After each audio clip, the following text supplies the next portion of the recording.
terrorists are coming to Nigeria from Chad, Mali, and Niger to attack people not Fulani. Bello Bodejo. The national president of Miyetti Ķ1ŁŁ1ÑGS, Alhaji Abdullahi Bello Bodejo, has exempted the Fulani people from the current insecurity challenges across the country.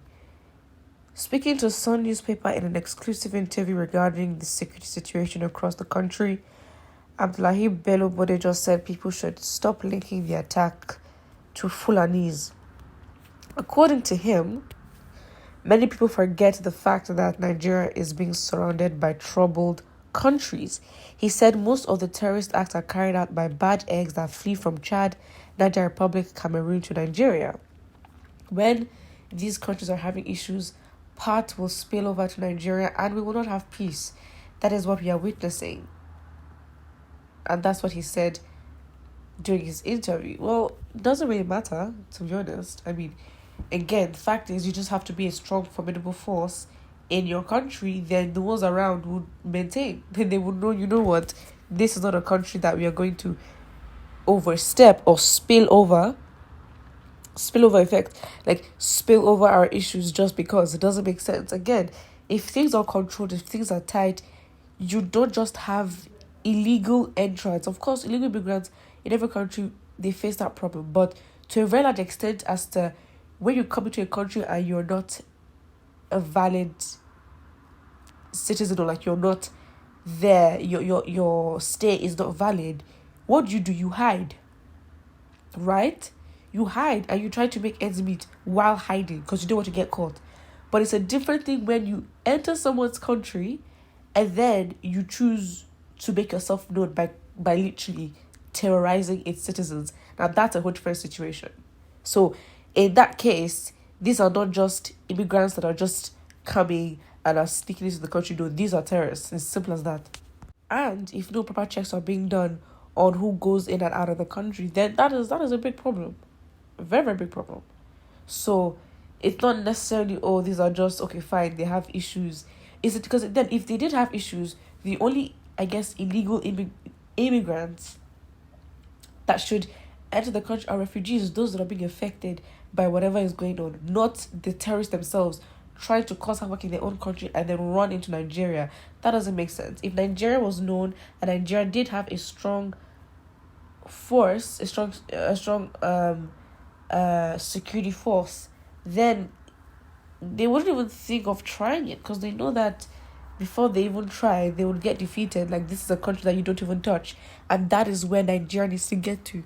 And Nigeria needs to strengthen its army so it can be able to give off that impression so you don't have to deal with situations like this. That being said, what is the rationale behind going to a new country, a country that's not yours, and attacking everyone that is not Fulani, and to think that Fulani is not even the majority of the population? And the origin of Fulani, given the Hausa history, they don't originate from that land. I mean, no one really originates from their land anyway, or the land that they end up being. But fact is, with the Fulani being in the Hausa line, Hausa race, it was literally, again, as you say, nomads. They moved, again, trying to conquer and take over the north.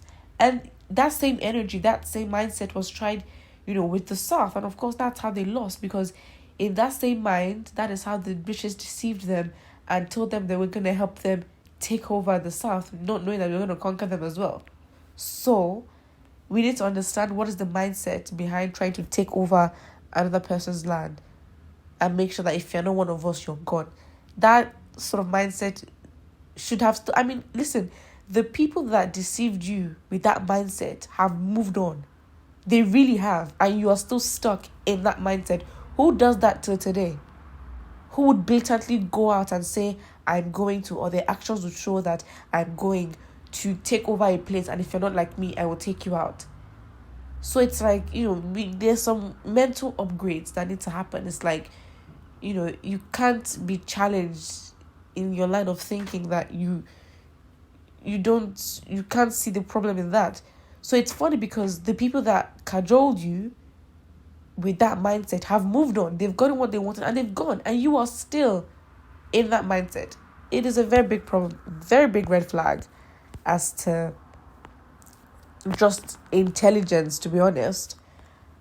So yeah, it's a very big problem, and this is not the first time we've heard things like this of, the surrounding nations and the wars going on there, or the conflicts going on there, and how they can spill over, or the fact that wars don't even necessarily have to happen. Conflict don't have to happen in these countries.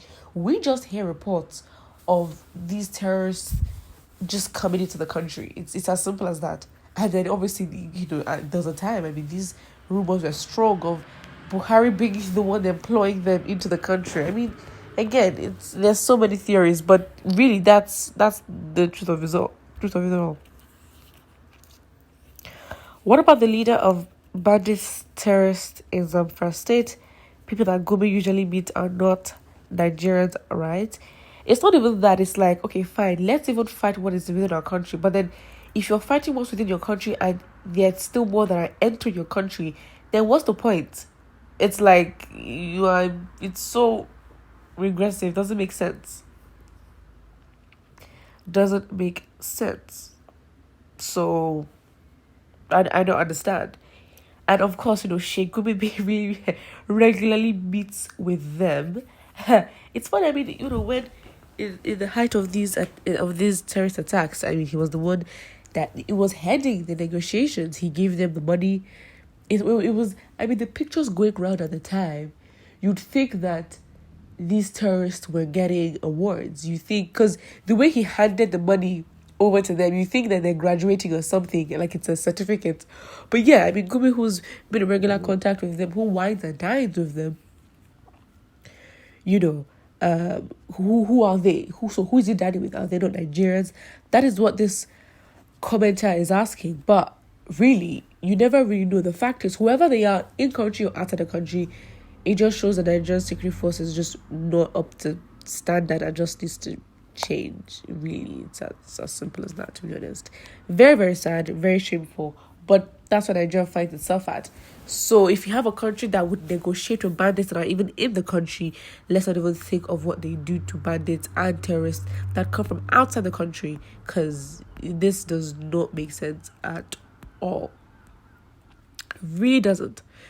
So whatever it is, they're just gonna have to sort it out. Well, another comment, which is very okay. Even if they come from the moon, does it explain our slackness in response and defeating them? Fact. You made Nigeria visa-free for northern neighboring countries and closed southern borders to the detriment of traders and southern businessmen. Today, see the result of the porous border opening. This is intentional. That's very interesting comments. Put what you think in the comment section below, and don't forget to like and subscribe.